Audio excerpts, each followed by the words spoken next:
A crisp autumn evening at the bustling city mall should have been nothing more than a quick stop for a teenage boy, until flashing lights and sharp commands shattered the ordinary.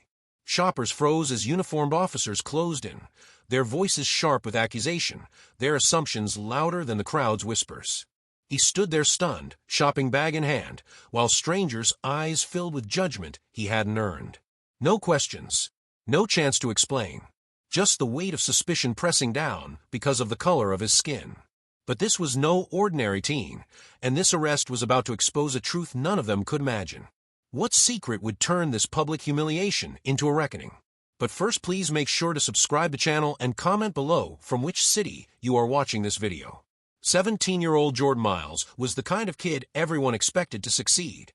The son of a respected police captain, he carried himself with quiet confidence, grades near the top of his class, weekends filled with basketball practice, and a smile that made neighbors greet him like family. Saturday afternoons at the Riverstone Mall were his simple escape, a place to browse sneakers, grab a pretzel, and blend into the hum of weekend shoppers. That afternoon began no differently. He wore his school jacket, earbuds tucked in, and a small list of gifts for his mom's upcoming birthday. Security cameras caught nothing unusual, just another teenager moving from store to store, checking prices, saving receipts. Yet beneath the polished floors and bright window displays, something heavier lingered in the air. Mall security had been on edge for weeks after a string of minor thefts, scanning every unfamiliar face. And Jordan, despite his calm, methodical pace, fit a description only prejudice could create. While he compared two shades of blue in a clothing aisle, unseen eyes followed. Quiet radios buzzed. Suspicion sharpened like a drawn blade. As he headed toward the exit, his mind was still on birthday surprises and Saturday plans. He had no reason to imagine that the next steps would carry him straight into a storm, one that would test not only his own composure, but the very ideals his father had sworn to uphold. Jordan stepped through the automatic doors into the crisp evening air, the weight of a small shopping bag in his hand, and music pulsing softly through his earbuds. The sudden shout behind him sliced through the rhythm. "Stop right there." Before the words fully registered, heavy footsteps pounded the tiled floor.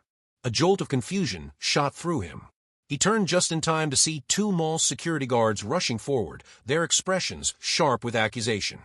Shoppers slowed, curious eyes flicking between Jordan and the approaching men. "We need to check your bag," one barked, already reaching. Jordan's heart stuttered. "Excuse me? Why?" But they weren't listening. One guard seized his wrist, the other yanked the bag free. Receipts fluttered to the ground like startled birds. A small crowd gathered, phones lifting, whispers rising. What did he do?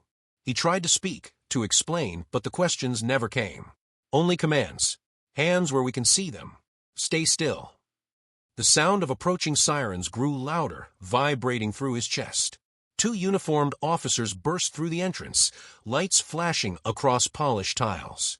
One officer's hand hovered near his holster. Jordan's pulse thundered. He caught fragments of conversation, suspicious activity, possible theft, matches the description. His mind raced. Description? He'd been alone, careful, polite. The only thing he matched was the color they decided was suspect. Cold air wrapped around him as they guided him, shoved him, toward the patrol car. Faces stared from every angle. A child tugged at her mother's sleeve, pointing. Someone muttered a word he wished he hadn't heard. The humiliation burned hotter than the fear. At the car, an officer began reading rights Jordan already knew by heart. His father had drilled them into him. But hearing them now felt like a betrayal. His own voice trembled as he tried to speak, to tell them about the receipts, about his father, about who he was. "Quiet," the officer snapped. The world blurred into flashing red and blue. Shoppers lifted their phones higher, recording every second. Jordan thought of his father's badge, the countless lessons about trust and fairness. He wondered if those lessons would mean anything now. Then a low murmur passed between the officers. One of them glanced at the ID they'd finally taken from his wallet. A shift of expression, a flicker of uncertainty, crossed his face. "Wait," he said to his partner, his voice dropping. The partner frowned. "What is it?" But before an answer came, another voice cut through the commotion, a commanding, unmistakable voice that turned heads and made the crowd fall silent. Jordan froze. He knew that voice better than any siren. The tension thickened, a heartbeat stretched thin. The officers stiffened, their grip loosening just slightly. Shoppers leaned in, sensing something was about to break. And in that electric pause, Jordan realized the night wasn't done unraveling. What came next would not only decide his fate, but expose truths these officers and this crowd were unprepared to face. A commanding figure pushed through the ring of onlookers, his presence cutting through the flashing lights and murmurs like a blade. Captain Miles, Jordan's father, strode forward, uniform crisp beneath his heavy coat, the gold of his badge catching every strobe of red and blue.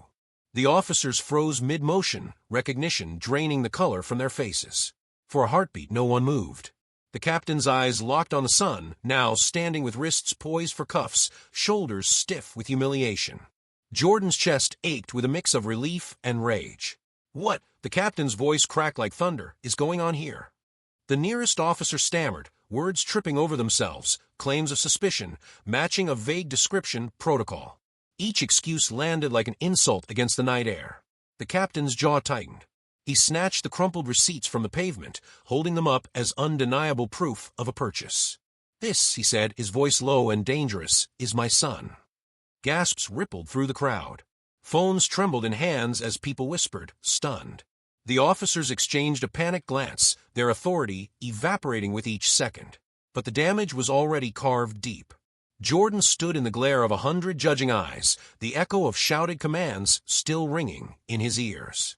He wanted to disappear, yet every heartbeat demanded he stay visible, proof of what prejudice could do in an instant. The captain turned to his fellow officers, the quiet fury, in his tone, sharper than any shout. "You profiled an innocent boy. You profiled my boy. Tell me, how many others don't have someone to step in?" No one answered. The silence was heavier than the night. Jordan's gaze swept the crowd. Strangers who had watched, filmed, whispered. For the first time, their eyes wavered with something like shame. And as the flashing lights dimmed against the captain's unyielding stare, a single question hung in the chilled air, demanding more than an answer. If this could happen to the police captain's own son, who would ever be safe? The crowd slowly thinned, but the weight of what had happened clung to Jordan like a second skin. The officers mumbled a stiff apology, their eyes darting anywhere but his face. His father didn't return the courtesy. He simply placed a steadying hand on Jordan's shoulder and guided him toward the car. Each step a silent refusal to let the night define them. Inside the quiet of the vehicle, Jordan's pulse finally slowed, but the echo of sirens and whispers refused to fade. He kept replaying the moment, the snap of a wrist grab, the cold certainty in their voices, the phones capturing every second as if his dignity were public property. No badge, no good grades, no perfect receipts had shielded him from the suspicions stamped on his skin. Later at home, Captain Miles sat across from his son, the glow of a single lamp carving deep lines of worry into his face. He didn't speak of punishment for the officers, or how quickly the department would try to bury the incident. Instead, he spoke of the countless names they both knew, people who never made a home, who had no father with a badge to intervene. Jordan listened, a quiet resolve taking root. This night would not be just another story of humiliation. It would be a reminder of the thin, fragile line between safety and danger for every black person, no matter their title or ties. And as you hear his story, you have to wonder, if a police captain's son can be profiled and nearly arrested in plain sight, what happens to those with no witnesses, no cameras, no powerful parent to speak their name? This isn't just Jordan's experience. It's a reality demanding change. Will we keep scrolling, or will we finally stand up and confront the prejudice woven into everyday life?